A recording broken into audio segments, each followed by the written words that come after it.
Hi all welcome to cricket arena. ഇന്ത്യയും ഇംഗ്ലണ്ടും തമ്മിലുള്ള ടെസ്റ്റ് പരമ്പര ഇപ്പോൾ പുരോഗമിച്ചുകൊണ്ടിരിക്കുകയാണ്. ലീഡ്സിൽ വെച്ചുകൊണ്ട് നടന്ന ആദ്യ ടെസ്റ്റ് മത്സരത്തിൽ ഇന്ത്യ 5 വിക്കറ്റിന് പരാജയപ്പെട്ടിരുന്നു. ബൗളർമാർക്കും അതുപോലെ തന്നെ ലോവർ ഓർഡർ ബാറ്റർമാർക്കും മത്സരത്തിൽ തിളങ്ങാൻ സാധിക്കാതെ പോവുകയായിരുന്നു. ഇതോടുകൂടിയാണ് ഇന്ത്യക്ക് ആ മത്സരത്തിൽ പരാജയം രുചിക്കേണ്ടി വന്നത്. നാളെയാണ് രണ്ടാമത്തെ ടെസ്റ്റ് മത്സരം നടക്കുന്നത്. നാളെ ഉച്ചയ്ക്ക് ഇന്ത്യൻ സമയം 3:30 ഈ ടെസ്റ്റ് ആരംഭിക്കുക. ബിർമിംഗ്ഹാമിൽ വെച്ചുകൊണ്ടാണ് ഈ ഒരു മത്സരം നടക്കുന്നത്. ഏതായാലും ചില മാറ്റങ്ങളൊക്കെ ഇന്ത്യൻ ടീം വരുത്തിയേക്കും എന്നാണ് പ്രമുഖ മാധ്യമമായ എക്സ്പ്രസ് ഇന്ത്യ ഇപ്പോൾ റിപ്പോർട്ട് ചെയ്തിട്ടുള്ളത്. അതായത് 2 മാറ്റങ്ങൾക്ക് സാധ്യതയുണ്ട്. ജസ്പ്രീത് ബുംറ നാളത്തെ മത്സരത്തിൽ അഥവാ സെക്കൻഡ് ടെസ്റ്റിൽ കളിച്ചേക്കില്ല എന്നാണ് റിപ്പോർട്ടുകൾ.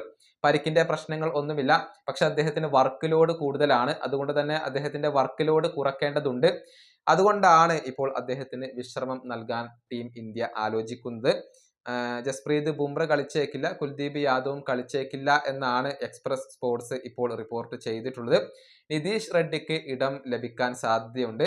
ഒരു ഓൾറൗണ്ടർ എന്ന നിലയിലാണ് നിതീഷ് റെഡ്ഡിയെ ഇപ്പോൾ പരിഗണിക്കുന്നത്.